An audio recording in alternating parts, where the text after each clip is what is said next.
Well, there have been many fictional detectives, Hercule Poirot, Maigret, even Clouseau, but none seem to have captured people's imagination like Sir Conan Doyle's Sherlock Holmes and partner Dr. Watson. The latest theatrical partnership in these roles is Jeremy Brett and Edward Hardwicke, who have starred successfully on both television and now at the Wyndham's Theatre in London. Wyndham's Theatre in London. Let's see them now in action. How do you find the word grotesque? Grotesque? Oh, strange? Remarkable? No. Surely there's more to it than that. Some underlying suggestion of the tragic, the terrible. If you cast your mind back to those narratives with which you've inflicted a long, suffering public, you will see how often the word grotesque has deepened into the criminal. I suppose the affair of the red-headed men was grotesque enough at the outset. Huh? That most grotesque affair. The 5 orange pips. Yes, which led straight to a murderous conspiracy. Another word puts me on the alert.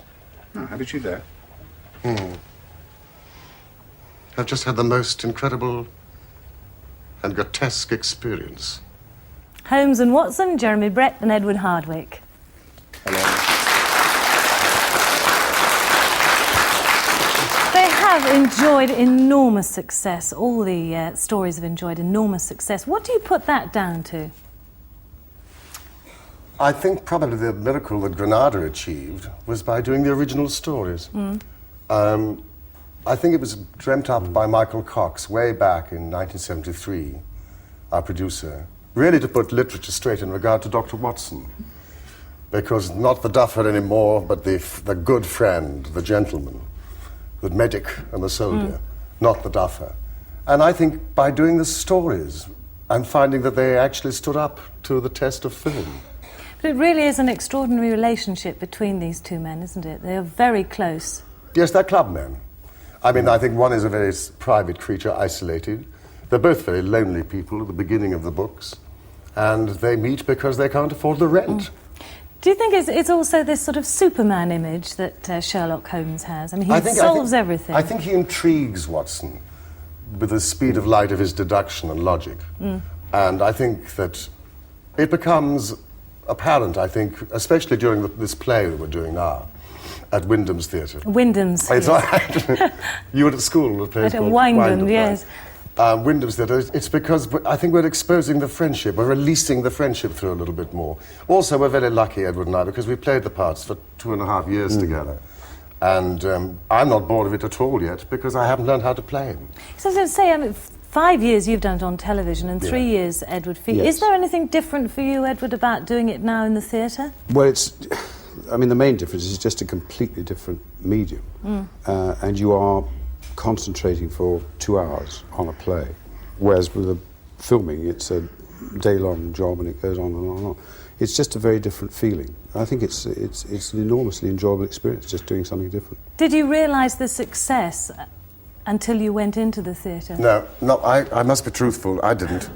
I have been working since some sort of isolation in studio work, filming, for 5 years, and when we went to the public marketplace, which is what the theatre is, suddenly to find that there were children out front, I wasn't sure what the audience was. And I know we sold to 75 countries and were translated into every kind of language under the sun.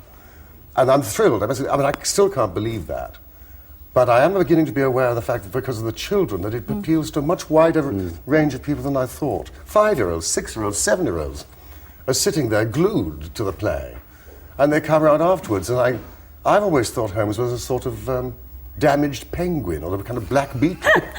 I never thought he was heroic at all. Yeah. I wouldn't cross the road to meet him. But there's also this amazing thing, don't you think, that Agatha Christie wrote about Hercule Poirot, but nobody ever thought that Hercule Poirot was real. But they do believe in Holmes and Watson, don't they? I mean, do you get letters to you as real people? Well, not exactly as real people, but I certainly think the characters are very real to a lot of people.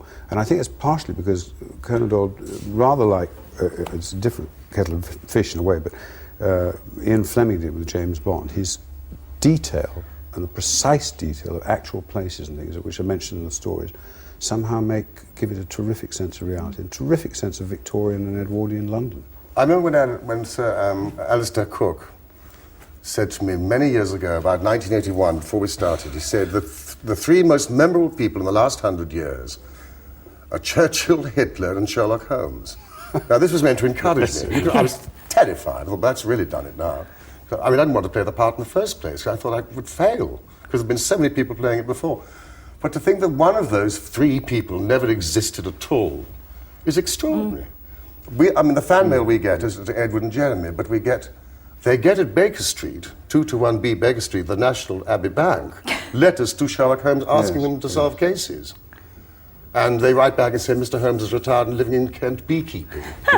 Are you enjoying being caught up in this? I mean, as I said, 5 years on television and now starring in I have to confess, in the West I'm End. basking in it now. I didn't enjoy it. I was very poorly for a while, and I found him an enormous strain to play. He is a very dark, private man, and you have to really drain yourself out, because I'm much too ebullient for the part. You have to be very bloodless. And I found that a great strain. But now we're in the theatre, with this wonderful pink success, as I call it, amazing response, and we're taking it around the world. We're playing till next September at Wyndham's, and then we're taking it very slowly around the world. I think we're bringing it to Birmingham, I'm hoping. And then I think Manchester, and then the States. So it's a lovely, good time now. But anybody going to see it is not to expect a real whodunit.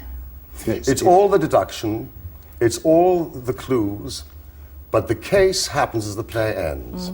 What you get is their relationship, and you learn, during the course of the play, much more about them. There's a lot of deduction, a lot of sleuthing, and then in the second half, Jeremy Paul, our brilliant writer, has given us a coup de théâtre, which is the secret. And it's a part of Holmes's life which has not been revealed. And it's a very exciting, dramatic moment, and I'm very happy that Ted's on stage with me to get me off every night. Edward, your Dr. Watson is far more of a rounded whole creature. Jeremy mentioned before that he's very often played as a bit of a buffoon, a bit of a bumbler. Yes, I think that dates from the early films, which I love, and I think they had a validity then, because it was the war, and I think there was an attempt to use the stories in some ways as propaganda to encourage the Americans to join us in the Second World War in a minor way. But times have changed, and I think one has to start from the premise that he's a doctor, and that's a difficult job for anybody. Also, I think being a doctor to some extent is being a detective, and I think that's part of the appeal that he has for Holmes. But it's doing the play is very different, because Jeremy Paul has taken a slightly different direction with it, and that makes it very, very interesting. Do you see yourself becoming another mousetrap, an establishment in the West End of London? I tell you, this business we're in, this profession we're in, it's hard enough to survive, let alone have a success. So when one has a success, although it's not a very palatable word in this country, they're much more fond of it in the States. I'm enjoying every giddy moment of it. Marvellous. I'm loving having people outside the stage door. I'm loving being with my friend Edward, because we're best friends off as well as on. We're having a ball. Great. We look forward to seeing it in Birmingham. Edward Hardwicke, Jeremy Brett, thank you for joining us today. Thank you.